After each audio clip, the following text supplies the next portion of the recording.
ও মা, তুমি এটা কি করতেছো? জলের মতো কেন দিয়ে দিছো প্যাকেটটা? আর বলিস না, তোর বাপি এটা কবে থেকে নিয়ে এসেছে খাবে বলে, আর আমি এটা বানিয়ে দিতেও পারছি না। আর আমি জানি না তো এটা কিভাবে বানাতে হয়। তাহলে তুমি কিভাবে বানাবা? তাই তো দেখছি কিভাবে বানাবো। আরে প্যাকেটের মধ্যে তো নিশ্চয়ই লেখা থাকবে, তো সেইভাবে দেখে দেখেই আমি বানাবো। তো দেখ, আমি প্রথমে প্যাকেটটা কেটে নিলাম। তো প্যাকেটটা কেটে নেওয়ার পর আমি দেখছি, তো ওই পকেটের ভেতরে দেখছি আরও দুইখানা পকেট, যেটা সুইট কর্ন আছে। আর সুইট কর্নের প্যাকেটের ভেতরে আবার জলও রয়েছে। তা আমি বুঝতে পারছি না যেটাকে কী করব। আর একটা প্যাকেট রয়েছে, ওই প্যাকেটের মধ্যে দেখছি মশলা আছে। তো আমি অনেকক্ষণ ধরে চেক করে করে দেখছি যে কীভাবে বানাবো। আর তোর বাপিও তো বলে দিয়ে যায়নি না যে কীভাবে বানাতে হয় আমাকে। তো তারপরে আমি আবার পকেটের পিছন দিকে লেখা থাকে যেটা পেছনে, তো সেগুলো সব লেখাগুলোকে আমি ভালো করে পড়ে নিলাম যে কী লেখা রয়েছে বা কী বলতে চাইছে বুঝে নিলাম। তো দেখলাম যে ওই যে প্যাকেটটা আছে সুইট কর্নের প্যাকেটটা, তো ওইটা প্যাকেট সমেতই ওইটাকে গরম জলের মধ্যে মানে হট ওয়াটারের মধ্যে ওটাকে দিতে হবে। তা 2 থেকে 3 মিনিট ওইটাকে কুক করতে হবে। তো সেই রকমই আমি করছি, দেখতেই পাচ্ছিস।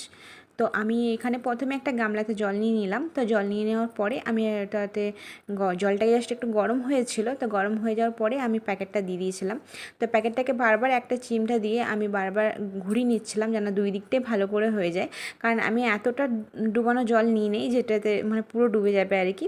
আমি তো প্রথম করছি, ওই জন্য বুঝতে পারছিলাম না যে কী করে করবো। তো তারপর আমি ভাবলাম যে না, তাহলে চিমটাটা দিয়ে বারবার উল্টে নিই যেন দুই দিকটাই যেন হয়ে যায়। তো 2-3 মিনিট হয়ে যাওয়ার পর আমি ওটাকে তুলে নিচ্ছিলাম। তো এই দেখো আমি তুলে নিচ্ছি। তো তুলে নেওয়ার পর আমি এটাকে ঠান্ডা হতে দেব।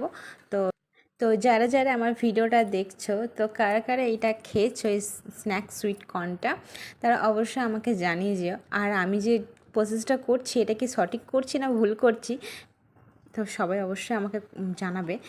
তো আমি দেখো এখন আবার কত কি নিয়ে নিয়েছি, কারণ একটা মানে এটাকে জাস্ট মাখাতে হবে, জলটাকে ঝরিয়ে নিতে হবে। যে ঠান্ডা হয়ে যাওয়ার পর প্যাকেটটা ঠান্ডা হয়ে যাওয়ার পর আমি এটাকে দেখতেই পাচ্ছ কাঁচি নিয়ে কেটে নিচ্ছিলাম। তো জলটাকে কীভাবে ঝরাবো আমি বুঝতে পারছিলাম না। তো আমার একটা চা ছাঁকনি আছে আর কি। তো ভাবলাম চা ছাঁকনিটা দিয়ে ছেঁকে নিই, তাহলে তো জলটা ভালোভাবে ঝরে গেলে আমি তাহলে এটাকে ভালো করে মাখতে পারবো। তো সেই জন্য দেখতেই পাচ্ছ আমি একটু চা ছাঁকনি নিয়ে নিয়েছি। চা ছাঁকনি নেওয়ার পর আমি আবার এটাকে ভালো করে জলটা ঝরিয়ে নিচ্ছি। কিন্তু এখানে আমার সবথেকে একটা বড় জিনিস মানে বড় ভুল হয়ে গেছে। তো সেটা আমি অবশ্যই বলবো। তো দেখো এখানে আমি এটা প্রথমে ভালো করে আমি জলটা ঝরে নিলাম। তো আসলে প্রথমবার করলাম, তো তো সেই জন্য প্রথমবার সব জিনিসে একটু একটু ভুল হয়ে যায়। তো সেই জন্য আমারও একটু ভুল হয়েছিল। তারপরে ভাবলাম যে কি করব, আর তো কিছু করার নেই। তো দেখো আমি তোমাদেরকে বলছি। আর এখানে আমি প্রথমে আবার জলটা ঝরিয়ে পড়ে যে আমি একটা বাটির মধ্যে নিয়েছিলাম ওইটা সুইট কর্নটাকে। তারপরে আমি ভালো করে চেক করে দেখে নিলাম যে এটা কি সত্যি নরম হয়েছে। মানে 2-3 মিনিট গরম জলে দেওয়ার পর তো দেখলাম যে হ্যাঁ সত্যি খুব সুন্দর নরম হয়েছে।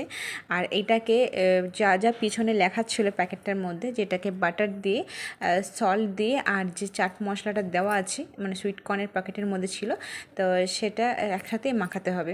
তো তো সেইভাবে দেখতেই পাচ্ছ এক এক করে আমি নিয়ে নিচ্ছি। তো প্রথমে আমি বাটারটা নিয়ে নিলাম। তো যেরকম পরিমাণ আছে সেই আন্দাজ করে আমি একটু নিলাম বাটারটা। আর এই যে দেখতেই পাচ্ছ এখানে সল্ট দিতে বলেছিল।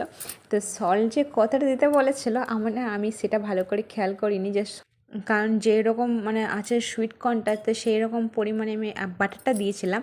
তো সেটাই আমি ভেবেছিলাম যে ওই রকম পরিমাণে তাহলে একটু সল্টটাও দিই মানে নুনটা। তো আমি এমনি প্লেন নুনটা দিইনি, আমি একটু বিট নুনটা দিয়েছিলাম। তারপরে দেওয়ার পর আমি আবার দিলাম চাট মশলাটা, যেটা মশলাটা ছিল ওটার মধ্যে। তো মাখানোটা বাটারটা আর ওটা জাস্ট একটু হালকা গরম গরম ছিল আর কি। তো সেই জন্য বাটারটা খুব সহজেই গলে গেছিলো ওটার মধ্যে। কিন্তু দারুণ একটা ফ্লেভার বেরোচ্ছিলো, এত সুন্দর একটা ফ্লেভার বেরোচ্ছিলো। আমি তো মানে কী বলবো, যখন আমি মাখছিলাম তখনই বুঝতে পারছিলাম যে কতটা সুন্দর হয়েছে। আর সুইট কর্ন মানে বুঝতে পারছো কতটা মিষ্টি আর কতটা সুন্দর হতে পারে খেতে। কিন্তু খাওয়ার পর আমি দেখতে পেলাম মানে বুঝতে পারলাম আর কি যে নুনের পরিমাণটা একটু বেশি হয়ে গেছিলো। তো সবই ঠিক ছিল, বাট নুনটা একটু বেশি হয়ে গেছিলো। তো বাদবাকি সবটাই ঠিক ছিল, বাট নুনটার পরিমাণটাই বেশি হয়েছে।